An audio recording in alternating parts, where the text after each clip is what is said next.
Sword of Coming, episode 129. Untuk melihat video selengkapnya, sahabat bisa kunjungi playlist yang telah Sabta Novel sediakan. Yo mari, kita berimajinasi bersama dan masuk ke alur ceritanya.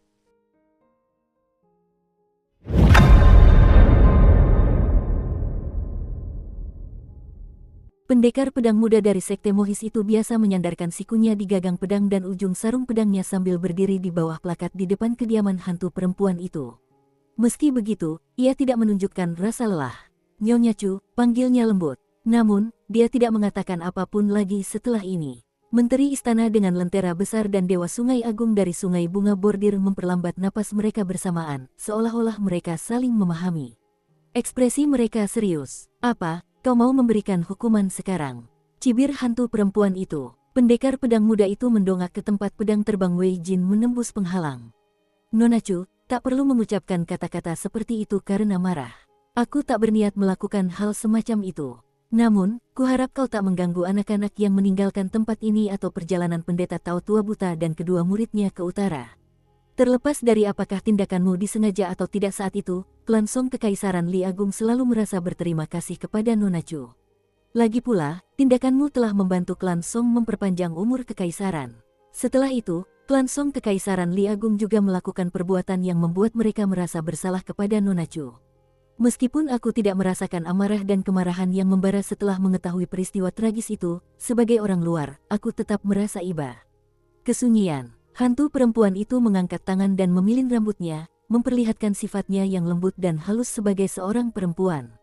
Ia tersenyum dengan mata menyipit dan berkata, dan sekarang kau bisa menjelaskan, tetapi, mu.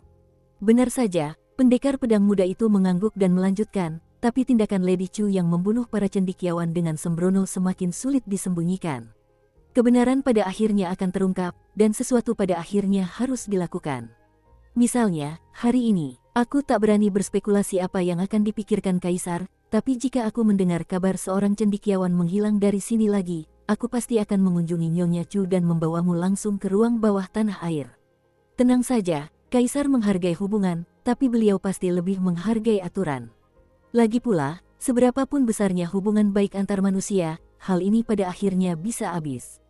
Pendekar muda itu menghela napas dan berkata dengan ekspresi tulus, Nona Chu, terlepas dari apakah Anda percaya atau tidak, saya sangat berharap hari seperti itu tidak akan pernah tiba. Hantu perempuan itu menatap ke kejauhan, jari-jarinya meremas lengan gaun pengantinnya dengan ringan. Ini adalah momen ketenangan yang langka baginya, dan ia menjawab dengan suara lembut, melihat kau bersedia merendahkan suaramu dan berbicara begitu sabar dengan seorang anak laki-laki, aku percaya padamu. Setelah terdiam cukup lama, raut wajahnya perlahan berubah dingin. Saat ini, aku berjanji tidak akan membunuh cendekiawan yang lewat lagi. Namun, kuharap kau mengerti bahwa aku mungkin tak akan bisa mengendalikan diri di masa depan jika tanpa sadar melihat para cendekiawan yang berkelana dan membaca puisi itu. Aku tidak memohon padamu, dan aku hanya ingin mengatakan yang sebenarnya.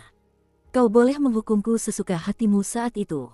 Entah aku ditangkap dan dijebloskan ke dalam penjara air, atau aku yang memutuskan akar gunung dan sumber sungai terlebih dahulu. Kita akan mengandalkan kemampuan kita sendiri, dan kita akan menanggung akibat dari tindakan kita sendiri. Setuju, kata pendekar muda itu sambil tersenyum. Dewa Sungai Besar dari Sungai Bunga Bordir ingin mengatakan sesuatu, tetapi dia akhirnya memilih untuk tetap diam. Sebelum pergi, pendekar pedang muda itu menoleh kepada Dewa Sungai Agung dan berkata, tidak perlu lagi menutupi masalah itu. Sebaiknya kau katakan yang sebenarnya kepada Nona Chu. Setelah bertahun-tahun, aku yakin Nona Chu sudah mengetahui kejadian ini. Aku akan bertanggung jawab atas apapun yang terjadi setelahnya, jadi kau tidak perlu khawatir Istana Kekaisaran akan menyalahkanmu. Dewa Sungai Agung itu menangkupkan tinjunya dan menjawab dengan suara hikmat, terima kasih. Aku pasti akan mengarungi api dan air untukmu di masa depan, bahkan jika itu untuk urusan pribadi. Pendekar muda itu melambaikan tangannya sebelum melayang ke udara dan pergi bersama Menteri Istana Han. Nyonya Chu berdiri di sana dan menatap Dewa Sungai Agung yang sangat dipercaya oleh Istana Kekaisaran Li Agung dengan sedikit rasa jijik di wajahnya. Ia tidak mengundangnya ke kediamannya, juga tidak mengusirnya. Dewa Sungai Agung melangkah ke tangga dan duduk dengan santai, berkata, aku tahu kau selalu memandang rendah kami, para seniman bela diri yang kasar, jadi aku akan berusaha singkat saja. Suamimu tidak mengkhianati cintamu padanya. Namun, istana Kekaisaran Li Agung tidak pernah mengatakan yang sebenarnya karena mereka bertindak demi kepentingan kekaisaran. Mereka takut kau akan meninggalkan tempat ini dan tidak meninggalkan siapapun untuk menekan sisa aura negara air ilahi yang paling terkonsentrasi di Gunung Gotabel. Karena itulah istana kekaisaran sengaja membuatmu salah paham dengan cendekiawan itu. Lengan gaun pengantin Lady Chu berkibar, matanya merah dan air mata darah menetes di pipinya. Namun, raut wajahnya tetap tenang saat ia berkata, "Sudah begini, tapi kau masih mau menipuku. Apa kau benar-benar mengira aku balita berusia 3 tahun? Meskipun aku belum pernah menginjakkan kaki di luar gunung dan sungai ini setelah kepergiannya, tidak pergi ke Kabupaten Wanping dan kota lilin merah untuk menikmati pemandangan dunia fana, apa kau benar-benar mengira aku tuli dan tidak tahu apa yang dia lakukan selama di Akademi Lakeview?" Banyak cendekiawan yang lewat menyebutkan hal ini, jadi aku tahu persis apa yang dia lakukan. Aku tahu semuanya. Pada akhirnya, dia jatuh cinta pada wanita lain. Aku sepenuhnya sadar bahwa jika dia jatuh cinta pada seseorang, itu berarti dia benar-benar mencintainya sepenuh hatinya, gumam Lady Chu. Ekspresi Dewa Sungai Agung tampak tenang saat ia melanjutkan, "Kalau begitu, kau juga harus tahu bahwa sebagai cendekiawan pertama dari Kekaisaran Li Agung yang memasuki akademi berkat kemampuannya sendiri, ia menjadi sasaran empuk dan ditindas oleh banyak orang di Akademi Lakeview. Awalnya, mereka sengaja menghujaninya dengan pujian yang tidak tulus. Beberapa orang menghabiskan banyak uang untuk menyewa pelacur paling terkenal, memintanya untuk berpura-pura mengagumi bakatnya. Melalui ini, mereka kemudian menyebarkan namanya dan membangun reputasinya. Mereka juga meminta para konfusianis besar dari negara-negara tetangga untuk dengan sengaja memperlakukannya sebagai sahabat karib meskipun usia mereka berbeda. Pada saat yang sama, mereka memastikan setiap karya kaligrafinya bernilai setara dengan seluruh kota. Mereka menggunakan berbagai taktik lain, yang masing-masing saling terkait. Pada akhirnya, ia hanya tinggal setengah langkah lagi untuk menjadi bangsawan pertama dari Kekaisaran Li Agung yang secara resmi diakui oleh aliran-aliran Konfusianis. Namun, semuanya berubah total dalam semalam. Reputasinya hancur berantakan setelah seseorang menuduhnya menjiplak puisi. Pelacur ternama itu juga memfitnahnya sebagai impoten dan mandul. Pada saat yang sama, beberapa cendekiawan terkenal dan penganut Konfusianisme yang bijak bersama-sama menyerang artikel-artikelnya tentang moral dan kebajikan, menuduhnya munafik dan mencaci makinya sebagai sampah Akademi Lakeview. Cendekiawan yang tadinya penuh semangat dan energi, tiba-tiba menjadi gila. Ia menjadi gila untuk waktu yang lama, dan cendekiawan yang berasal dari keluarga miskin itu menjadi bahan tertawaan seluruh Akademi Lakeview. Tuduhan bahwa Kekaisaran Li Agung adalah bangsa barbar utara semakin umum dan meyakinkan. Namun, tak seorang pun menyangka ia akan tiba-tiba tersadar pada akhirnya. Dewa Sungai Agung dari Sungai Bunga Bordir berhenti dan menatap Putri Chu yang sedang terhanyut. "Tahukah kau mengapa dia sadar?" Nyonya Chu perlahan duduk di tangga dan membentangkan gaun pengantinnya ke samping, membuatnya tampak seperti bunga peoni merah cerah yang sedang mekar penuh. "Apakah karena para pemurniki dari Kekaisaran Li Agung membantunya?" Pria kekar itu terkekeh, dan ada tatapan dingin di matanya saat dia menjawab dengan belak-belakan, "Jika Kekaisaran Li Agung benar-benar melakukan sesuatu, mereka pasti akan memilih untuk membunuhnya." Nyonya Chu meringis sebelum mengangguk dan berkata, "Dia mencemarkan nama baik Kekaisaran, jadi ini memang masuk akal." Pertempuran antar kekaisaran membuat orang-orang menggunakan segala cara yang mungkin. Ini wajar saja. Lelaki itu menghela napas dan mengungkapkan, sang sarjana hanya mampu tersadar karena seorang wanita yang dikenalnya datang di sisinya. Tubuh Lady Chu menegang. Dewa Sungai Agung itu perlahan berdiri dan menuruni tangga. Wanita itu mengenakan topeng wajah yang persis sama dengan Lady Chu. Kalau aku tidak salah, dia meniru hampir semua suara, kebiasaan, dan hobi Lady Chu. Jika cendekiawan itu menjadi sasaran karena konflik antara kedua kerajaan sebelumnya, maka yang mengganggu pikirannya dan akhirnya memaksanya mati mungkin adalah pertempuran antara para cendekiawan ini. Dewa Sungai Agung itu melangkah pergi sambil mengungkapkan kebenaran terakhir. Setelah mengetahui kebenarannya, sang cendekiawan memutuskan untuk melompat ke danau dan bunuh diri. Sesederhana itu, berdasarkan percakapannya dengan dua sahabatnya di Akademi Kekaisaran sebelum ia berangkat ke Akademi Lakeview, kita dapat menyimpulkan bahwa ia sudah tahu bahwa Anda bukan manusia sejak lama. Karena itulah ia bertekad untuk menjadi tokoh Konfusianisme yang mulia, setingkat di atas tokoh-tokoh berbudi luhur. Agaknya, ini akan memberinya keyakinan untuk meminta pernikahan resmi dengan Anda dari Istana Kekaisaran sekembalinya ke Kekaisaran Li Agung. Dewa Sungai Agung telah pergi. Namun, hantu perempuan bergaun pengantin yang telah melakukan begitu banyak kejahatan hingga tak tercatat itu masih duduk di tangga, dengan ekspresi tenang di wajahnya. Gerakannya lembut saat ia merapikan lipatan lengan bajunya, merapikan satu bagian, lalu melipat bagian lainnya. Ini adalah sesuatu yang tak akan pernah ia bosan. Tak lama setelah Wei Jin pergi dengan keledainya, terdengar teriakan-teriakan tergesa-gesa dari belakang Chen Pingan dan yang lainnya. Teriakan-teriakan itu meminta para dermawan mereka untuk berhenti sejenak. Saat berbalik, mereka melihat pendeta Tao Tua buta dan kedua muridnya mengejar mereka. Pendeta Tao Tua itu telah mengalami banyak kesulitan sebelumnya, jadi ia tentu tahu bahwa berkat anak-anak yang tak diketahui asal-usulnya inilah ia dapat keluar dari gunung dengan selamat. Namun, siapa yang tahu apakah hantu perempuan eksentrik itu tiba-tiba berubah pikiran dan memutuskan untuk menangkap mereka lagi, menawarkan jasa cuci muka dan tusuk hati. Menurut kedua muridnya, memang ada barisan cendekiawan yang ditanam di taman kediamannya. Lebih dari itu, beberapa di antaranya tampak telah mencabut diri dari tanah setelah berjuang keras.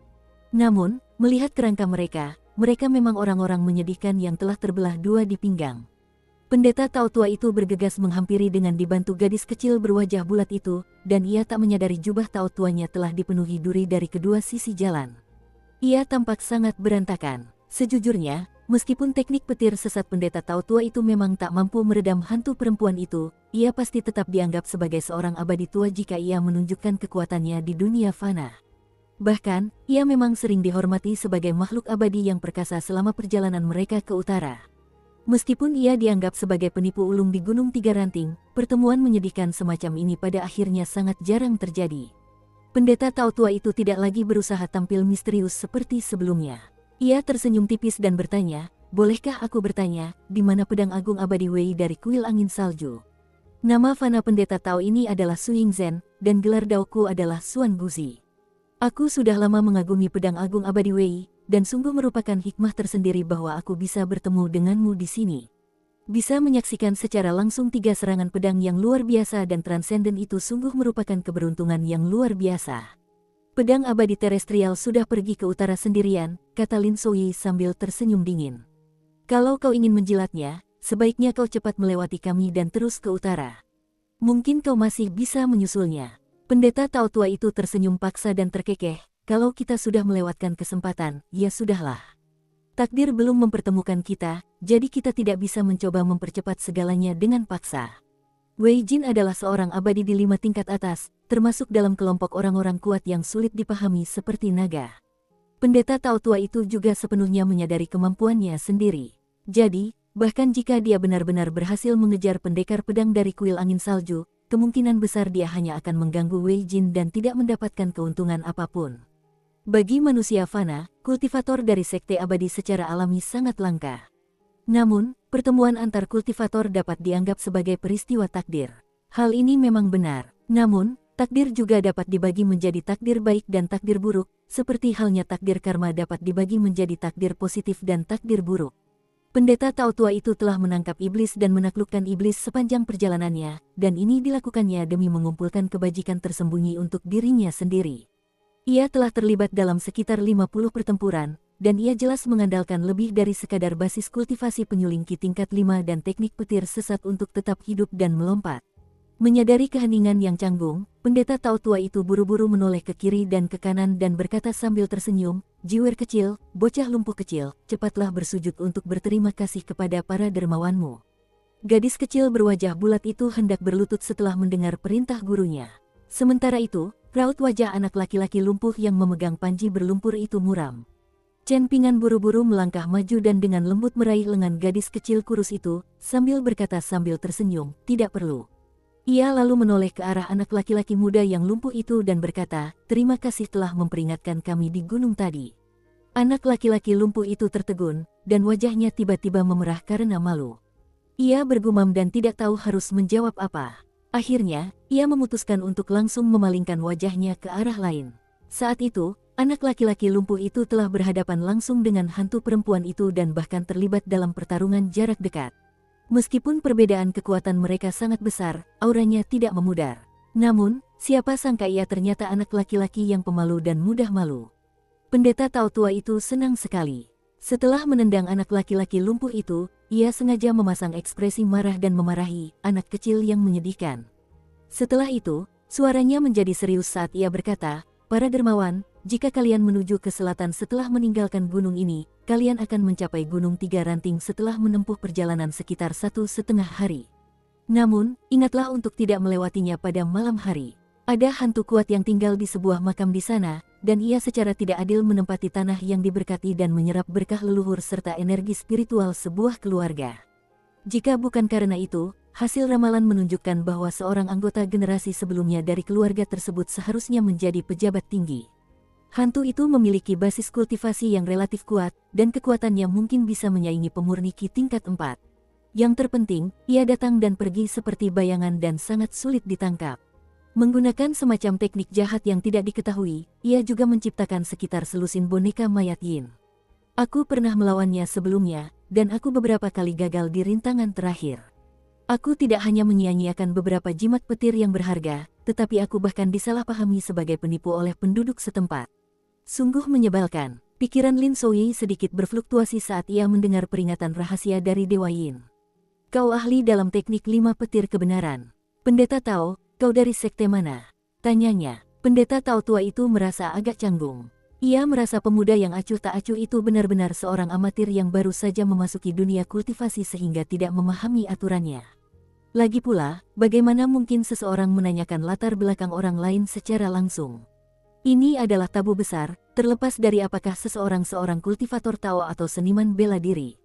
Namun, mengingat mereka telah mengalami kesulitan bersama, dan karena Dewa Pedang Duniawi Wei Jin telah membantu membebaskan mereka, pendeta Tao tua itu memutuskan untuk tidak mempermasalahkan hal ini.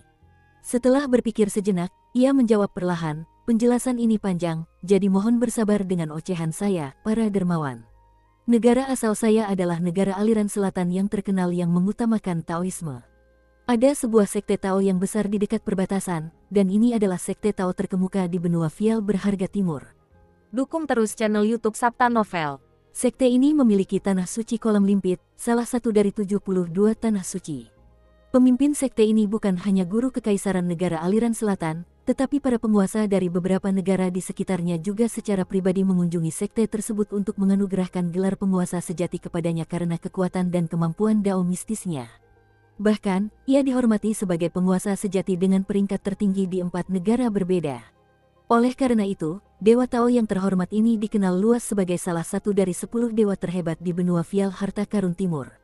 Sejujurnya, jika Wei Jin dari kuil angin salju bertemu dengan Dewa Tao ini sebelum naik ke tingkat berikutnya, ia pasti tidak akan bisa setara dengannya. Chen Pingan dan Lin Souyi mendengarkan dengan penuh perhatian, tidak ingin melewatkan satu kata pun. Tidak peduli seberapa kuat seseorang, akan selalu ada yang lebih kuat. Hal ini terutama berlaku untuk gelar Tuan Sejati. Lagi pula, bukankah Liu Zimao, orang luar yang memasuki kota kecil itu, menikmati gelar Tuan Sejati pemutus sungai?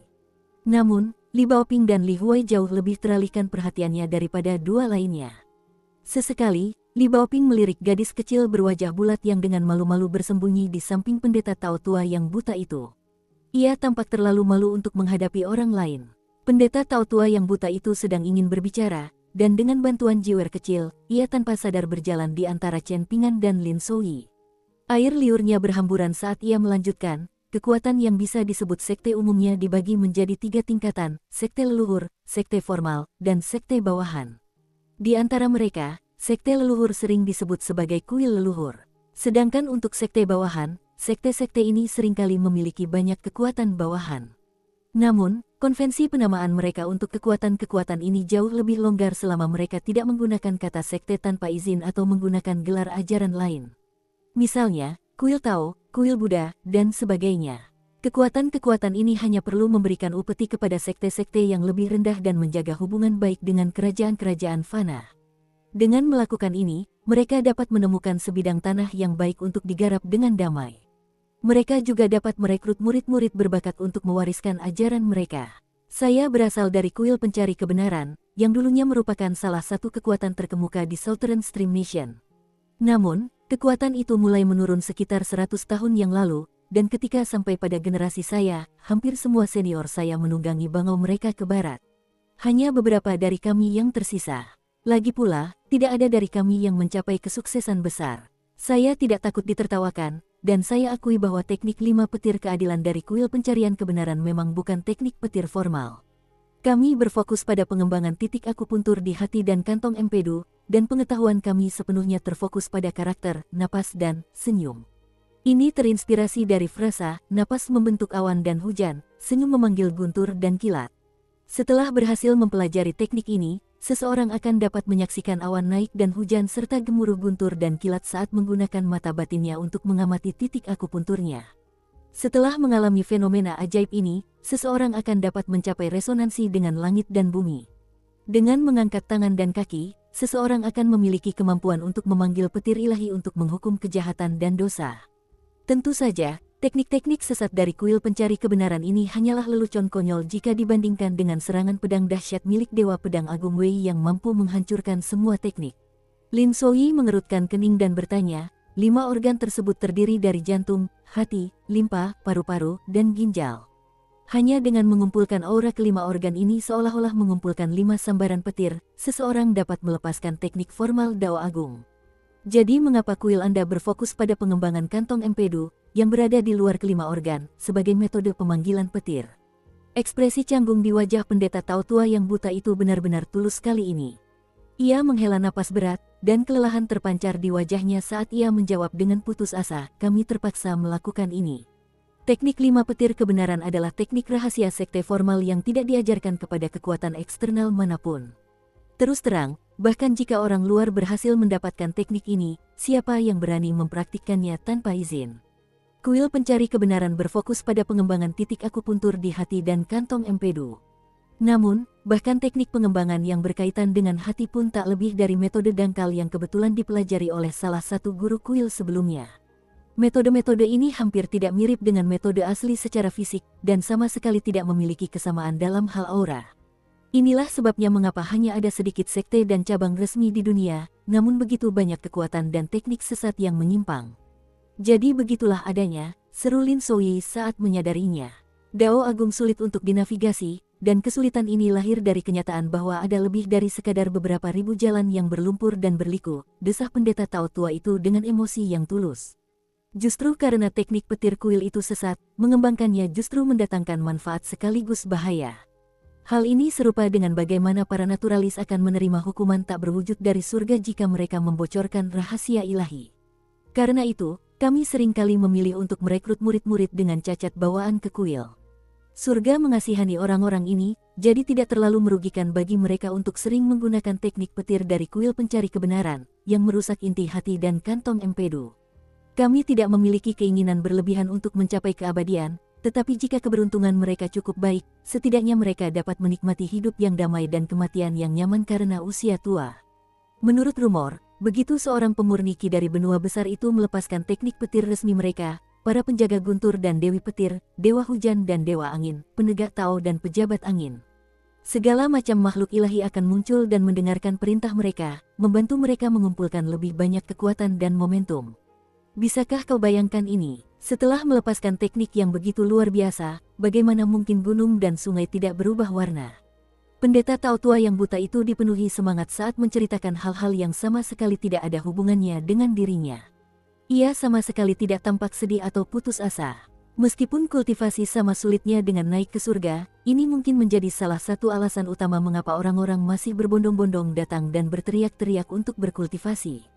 Setelah menjejakkan kaki di jalur kultivasi dan melangkah di jembatan menuju umur panjang, dan setelah menyaksikan atau mendengar tentang pemandangan yang menakjubkan di puncak gunung, kemampuan untuk mencapai keabadian, kesempatan untuk mempelajari teknik-teknik yang mendalam, kekuatan untuk memanggil angin dan hujan, kekuatan untuk memindahkan gunung dan membalik lautan, dan keberadaan segala macam pemandangan yang aneh dan tak terbayangkan, siapa yang masih bersedia bekerja keras dalam kabut asap dunia fana yang menyesakkan?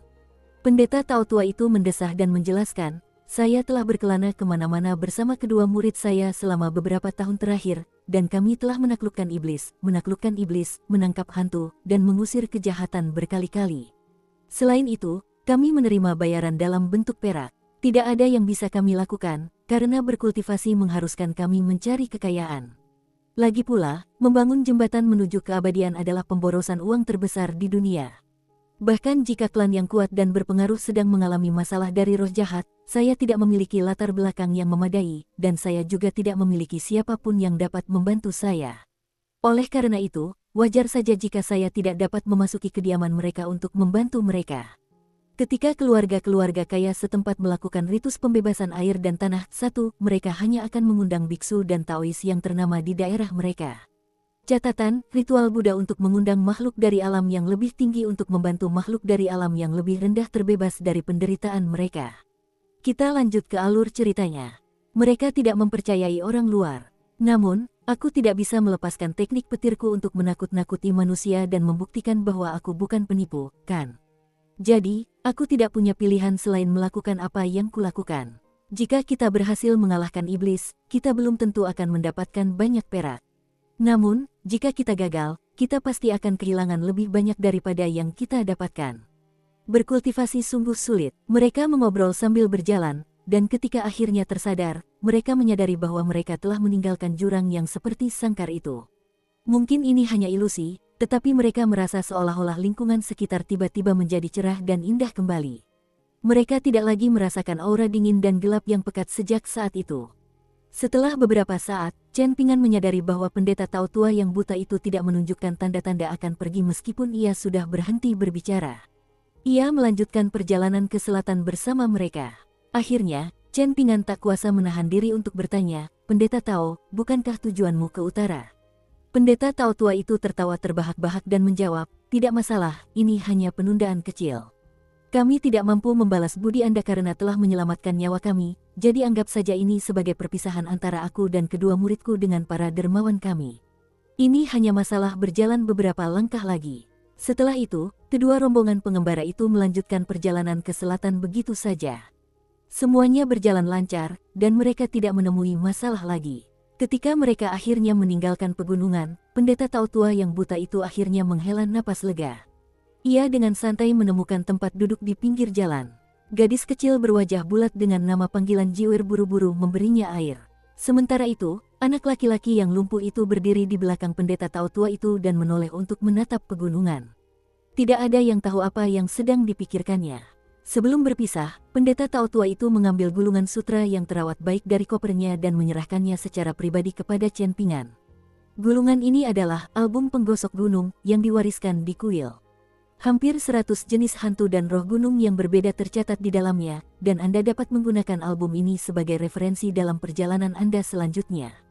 Ini pertama kalinya anak-anak memulai perjalanan panjang mencari ilmu, dan tak terelakkan lagi kalian akan melewati banyak gunung selama perjalanan. Jadi, mungkin album ini akan bermanfaat bagi kalian di masa mendatang.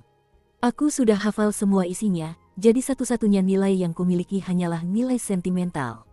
Karena itu, lebih baik kuberikan kepada kalian anak-anak. Dengan begitu, kita bisa memanfaatkan album penjelajahan gunung ini sebaik-baiknya dan juga membuat semua orang bahagia.